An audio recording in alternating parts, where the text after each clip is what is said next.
All right, you've just been assigned your big research paper, and now you have to narrow and pick your own topic. So today, I'm going to help you pick a topic that interests you, narrow that topic down, and hopefully emerge with a research question that you can start researching and then writing on. So you're going to follow along with a little worksheet to help choose your topic, find the interesting elements, and hopefully turn that topic into a really good research question. So let's get started. Choosing a topic for a paper is a great thing because you get the choice in what you study and you don't have it assigned to you. However, it also could be a detriment because kids don't always pick the best topics to study. So you need to pick a topic that's not too narrow, but not too broad, is debatable, is interesting. So you have a lot of choices to make. So first you want to pick a topic that interests you. Now you have the whole gambit of modern global history. That's a ton of time, all right, with a ton of topics. So you need to really find something in modern global history, not within the US, that really interests you. It could be something that we've studied so far. It could be something that we're going to study, but you need to find something that really interests you. Now to do that, start thinking back to what really interested you as we were going through it in class, or you can start flipping through your textbook to see what's upcoming or something that you know a little bit about. Start asking investigative questions about your topic, the who, the what, the when, the where, and start doing a little investigation. You really want to make sure before you pick a topic that there's actually going to be enough research on it. If you pick something that's too narrow and there's nothing about it, whether it be on the internet or books published, you're going to really have a tough time researching it when you have to write your paper. So make sure there's something, enough about it that you can get a good solid topic out of it. I really recommend browsing the textbook. Your textbook is a synopsis. It's a tertiary source. It does a good job of kind of laying everything out there for you. So if it's in the textbook, most of the times it's a good enough debatable and researchable topic. So you can start there. The other thing is to look at the historical context of the time period. To really fully understand your topic, you have to understand the time period that topic is from. Many people wonder, why was Hitler able to rise to power before World War II and become a dictator in Germany? If you understand the time period of the Great Depression, the Treaty of Versailles, the frustration of the people, you understand why the Nazis were able to rise to power a little bit better. So make sure you understand that time period before fully diving in. Pick a general topic first and then work your way into it. So something that really interests you, and then start doing some investigative work to kind of find out what you really like about it. So my example is communism in Russia. I've always found it fascinating. It's a big topic we just talked about in the book, and I want to know a little bit more about it. So that's the example I'm going to use. Now, to narrow your topic from communism in Russia down to something that will fit a 5-page parameter. I can't write my paper on communism in Russia. There have been volumes and volumes written about that, that very thing alone. So I need to find it and narrow it down to fit the 5-page parameter. Start with a tertiary source. This is your lowest of low sources. So this would be a textbook and an encyclopedia. So you can fall down a Wikipedia hole and start looking and researching. You can flip through the textbook and see what they say about it. Take notes on the interesting elements that you find as you go through. So, if you see something, jot it down. Follow along on that worksheet that we're going to give you that takes you through this process. If there's an interesting element that you think, man, that might have something there, jot it down so that way you can go back to it later. Make sure that as you narrow your topic, there's enough research and sources to really support your claim, because that's what you're doing. You're answering a research question. So you have to make sure there's enough answers to that research question. If there's not, you've narrowed it too far. So let's take a look at my example of communism with Russia, and I'll show you how I did it. I went to the textbook first, and I started looking at everything that was on communism coming to Russia. So I looked at the revolution in March of 1917 with Rasputin, which was pretty interesting. I wanted to go there, but it's not more of a biography. You look at the Tsar's mistakes. We go to Lenin taking over power. They get out of World War I. They have their own civil war. You see Trotsky. Trotsky was an interesting figure to me. Lenin dies, and then Stalin takes over, and Trotsky, who was the most prominent figure, leaves to Mexico. So right there is where I said, that's pretty interesting. This is something I want to look more into and do more research on.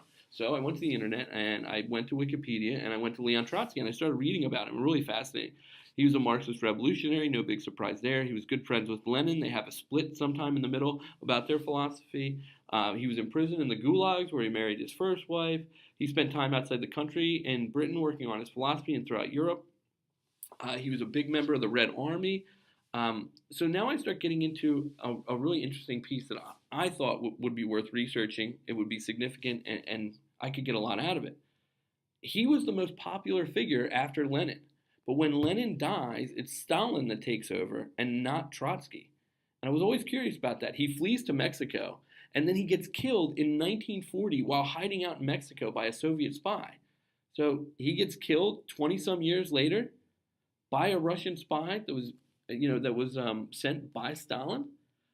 None of this really adds up to me, and this is a topic I want to go further into. So now I've narrowed it from communism in Russia to why didn't Trotsky take over and why did Stalin take over instead? So now I'm on the cusp of building a research question, and that's really the next step. So you want to turn your topic into a research question. You've narrowed your topic down. You understand the historical context. Once you have those two steps done, now you can really start building a research question. Take your topic and focus it into some type of a question. This is what your paper is going to be based around. So your research question is almost as important as your thesis that answers it. If you don't have a good research question, you won't have a good place to start. So don't go into the research and finding sources until you have a good, solid, and checked over research question by your history teacher. So your question should be, and these are some good check marks, debatable, not factual, narrow, not too broad, significant and not unimportant, and researchable and not too vague. So let's look at what some of those look like. So debatable. If it's too factual, who was the first person to sign the Declaration of Independence? That's a fact. You're going to know the answer to that very quickly. It's not debatable at all. That's not going to make for a good research question. It's going to make for a very short paper. So a debatable question, what factors might explain the historical inaccuracies in John Trumbull's famous painting, The Declaration of Independence?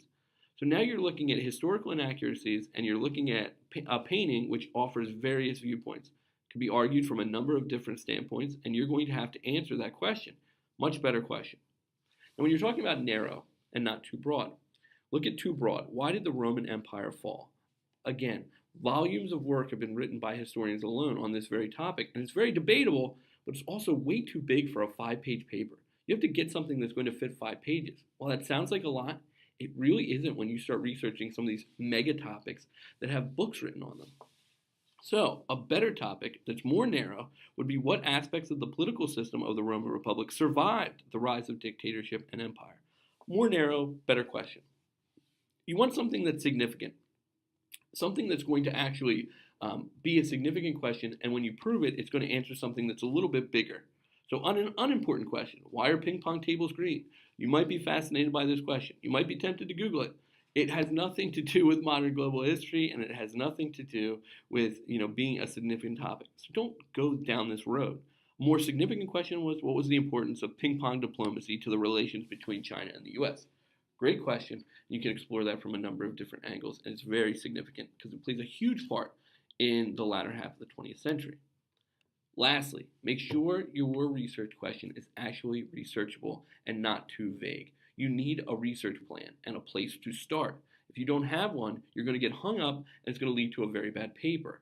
So, a too vague question. Why did Mexico have so many revolutions? It's too vague for a lot of reasons. Mexico has a ton of revolutions. You can't just focus in on one. You need something to really focus your research, or else you'll just research every revolution and you really won't have a starting or ending point. A researchable question is, in the decade prior to the Mexican Revolution of 1910, in what ways was the dictatorship of Porfirio Diaz undermined? Much better question, much more specific, much more researchable. Now, you say, how am I ever supposed to narrow something down to that? When you're interested in it and you start to do research on it, you'll find easy ways to narrow it down. Your teachers will also greatly assist you in this and can help you as you go through this process. Now, let's take a look at my example before we end. I narrowed my research question down into, after the death of Lenin, why did Stalin take over leadership of the Communist Party instead of Trotsky? So, now we have to put our research question to the test. Is it debatable? Yeah, it's debatable. A number of different historians that I've researched so far have done a number of different takes on this, and there's a number of different reasons why Stalin takes over and not Trotsky, even though he was maybe more equipped for the job and certainly had more notoriety. Is it narrow? Yeah, it's pretty narrow, and I think I can write a good 5-page paper on it. I might need to tweak it as I go along, though, to make it a little bit more narrow. That's fine to tweak as you go along. Is it significant? Absolutely. Stalin is going to change the face of the Soviet Union and communism in Russia, a major point going forward in the 20th century and the relations with the U.S. and the rest of the world. And is it researchable? It absolutely is. All right. I've done a ton of internet research already. I understand the historical context, and I know I can find some really good sources. Once you can check off all four of these things and you get your research question approved, you can really start to now research your question a little bit further and start to find the sources you need. That's the next step after this. Hopefully, this helps you narrow your topic and pick a really good research topic. A good rule of thumb is if it doesn't interest you and if you're bored by it, don't pick it, but make sure it fits this criteria as well. Hopefully, you pick a good topic.